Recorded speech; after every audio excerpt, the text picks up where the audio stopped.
Okay guys, nakalabas na tayo ng Barangay Malainin Luma. So nasa National Road na po tayo.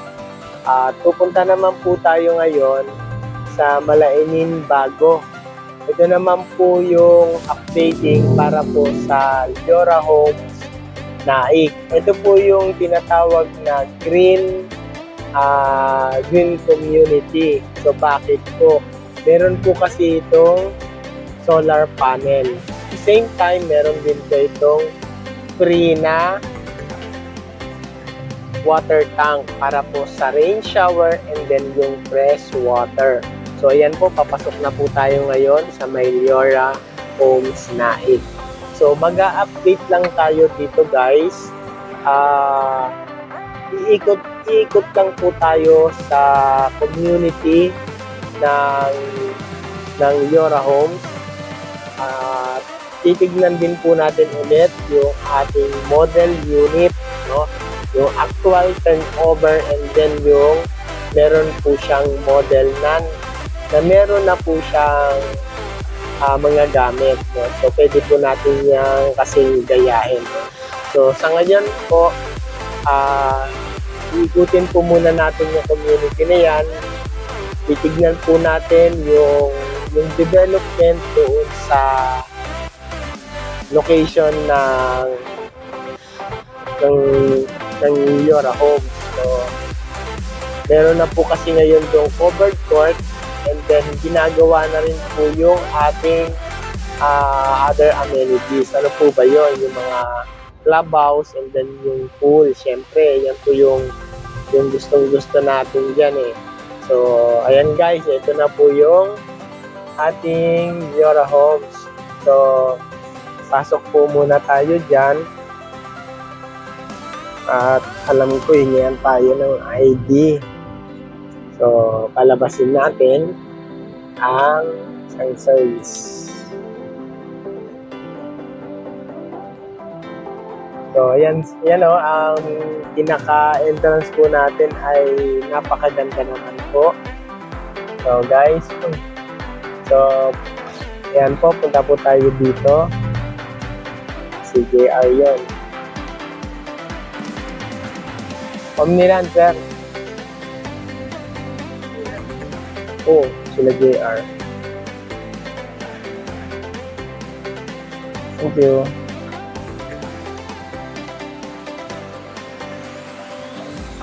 So guys, ikutin muna natin yung ating community.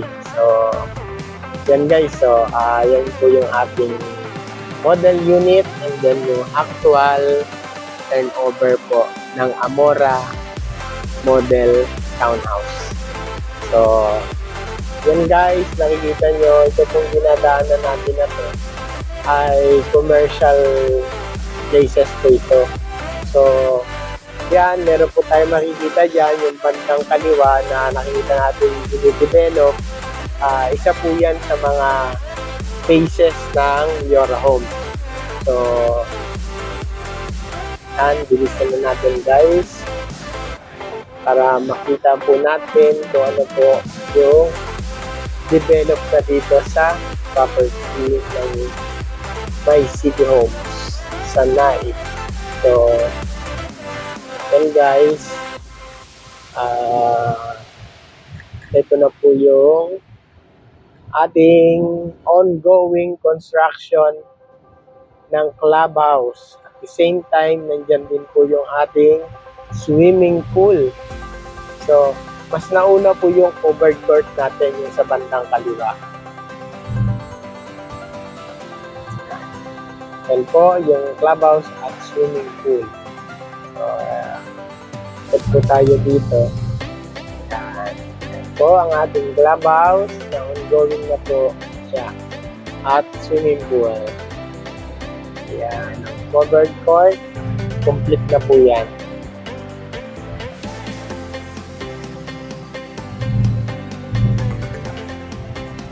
So guys, ito na.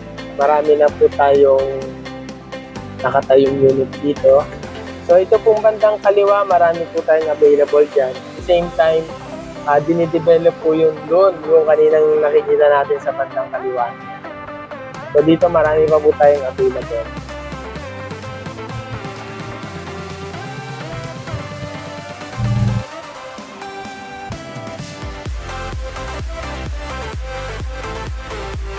So guys, so ayan ang ating mga unit. So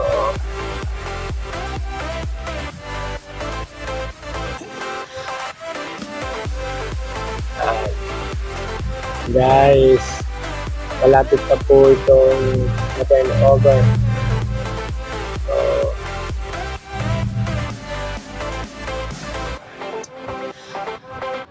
yan po, naka-conventional po yung ating mga unit, no? So maganda po yung mga unit natin dito. Hindi po tayo magsisisi kung dito po tayo mag-a-avail sa Yora Homes Naik at certified green community paper. So ibig sabihin po, naka-solar panel po yan. So, ayan po, may mga naka-turnover na po. Ayan. May naka-park na yan. Turnover na po yan. Meron na po tayo ditong homeowner. Ayan, no? So, ang ganda guys, di ba? So, ayan po yung mga turnover natin. So, malapit na pong lumipat yung mga resident po dyan.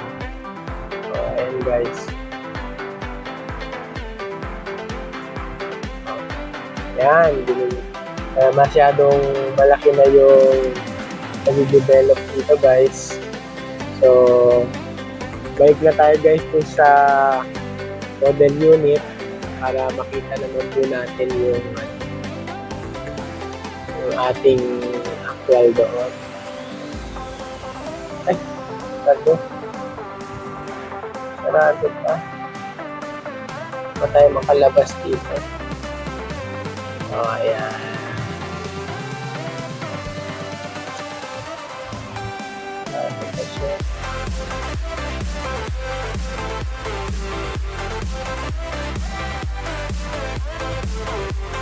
Oh.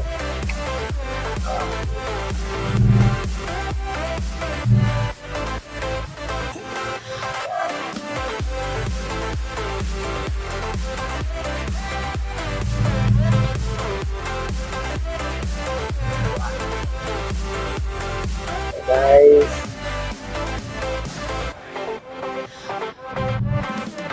lapit na turnover. Ito, turnover na.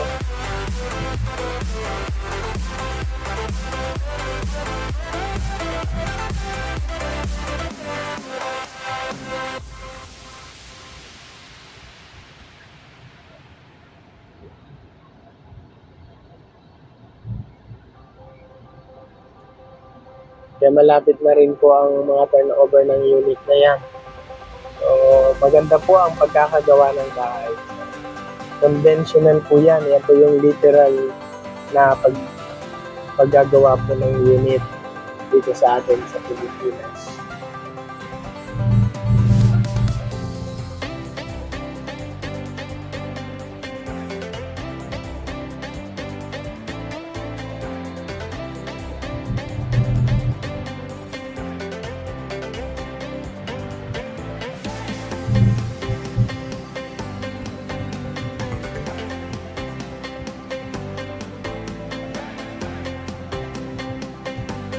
Ayan guys, nandito na tayo ngayon sa Amora Model Townhouse.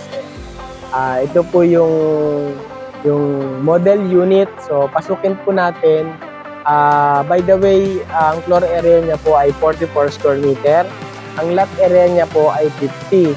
So 2 bedroom and 1 toilet and bath. Tapos meron po tayong car garage. So yan, ganyan na po siya. Pasok po tayo sa model unit na to para makita po natin ay wood po siya. Tapos meron po yung free screen door. So free po yan. Kahit po yung ating window, naka-free din po yung ating screen. So ayan po. Pwede po natin gayahin to guys ha. So may makikita kayo doon sa bandang kanan na yan.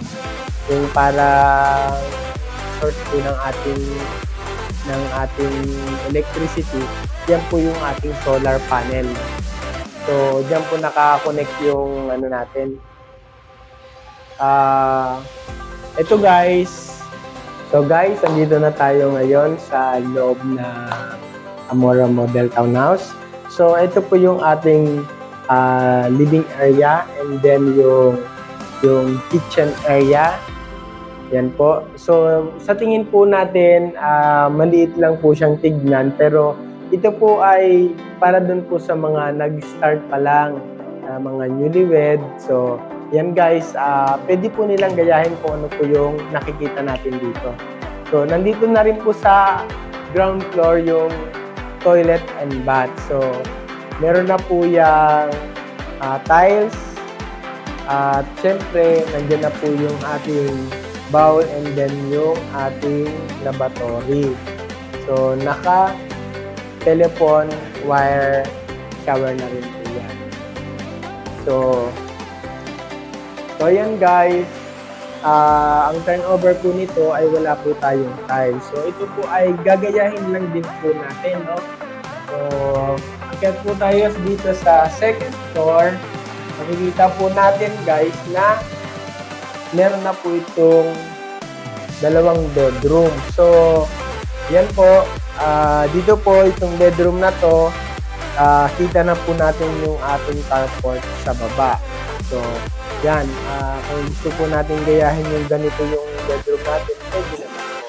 Tapos ito naman po, dito naman po, pagka, siyempre nakalipat na tayo dito, pwede naman po natin yung video. May time naman po yan at meron naman pong paraan dyan para makapag-improve tayo sa ating unit. So, ito naman po yung second bedroom. So, pwede rin po natin itong gayahin, no? Yan. So, kita na po natin dito yung ating dalawang free tank ng water. So, andyan po yung fresh water and then yung rain water. So, yan po yung gamit dyan sa dalawang tangke na yan. Nasa ibabaw po yan ng ating CR sa baba. So, tayo po, kung gusto po natin magkaroon ng CR sa second floor, pwede naman po tayo dyan mag-improve.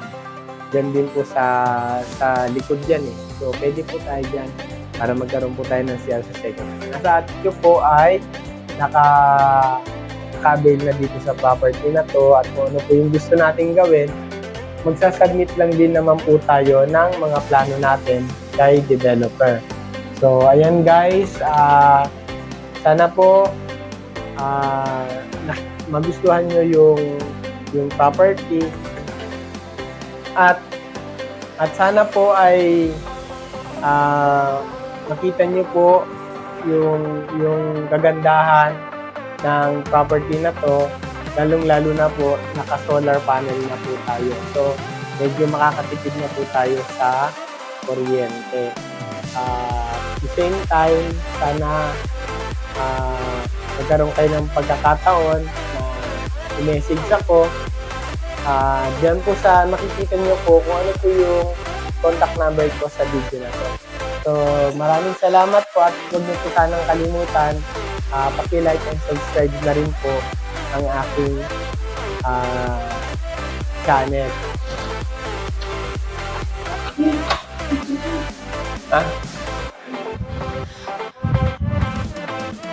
So guys, andito pala yung ating laundry area sa bandang likod. So, ayan guys. Ayan. So, ayan po. Pwede po natin itong gawing laundry area or dirty kitchen sa labas. So, ayan guys. Nakikita nyo po na ganyan na po yung ating turnover sa labas. Ayan po. Pwede po tayo dyan. Pwede po natin itong i-close dito. In time po na kalipat na po tayo. Ayan po. So, hello guys, dito naman po tayo sa actual turnover ng Amora Townhouse. Ito po yung Ecolab Townhouse kasi gawa nga po ng ating solar panel. So guys, pasok po tayo. Ito po yung ating actual turnover. Yan guys, livable na po siya. Meron na po siyang white paint. So, siyempre, at the same time, nakikita ko na po yung ating screen window. So, ayan po yung ating toilet and bath na nakatiles na po siya. And then, meron na po siya lavatory and bowl. So, at the same time, yung nandun sa model unit, same din po. Ito po yung ating actual turnover. So, livable na po siya, no? Gamit na lang po yung pwede natin dalhin dito. At the same time, sa second floor naman po, yan, ito na po yung ating fourth provision 2-bedroom. So, ang kailangan na lang po natin talaga dito ay yung provision ng bedroom. Tayo na rin po yung mag-design. Nakalagay na rin naman na po yung ating screen window. So, mga nakabang na po tayong outlet para po sa ating partition. So, yan guys, ito po yung ating actual turnover ng Amora Eco Town Hall.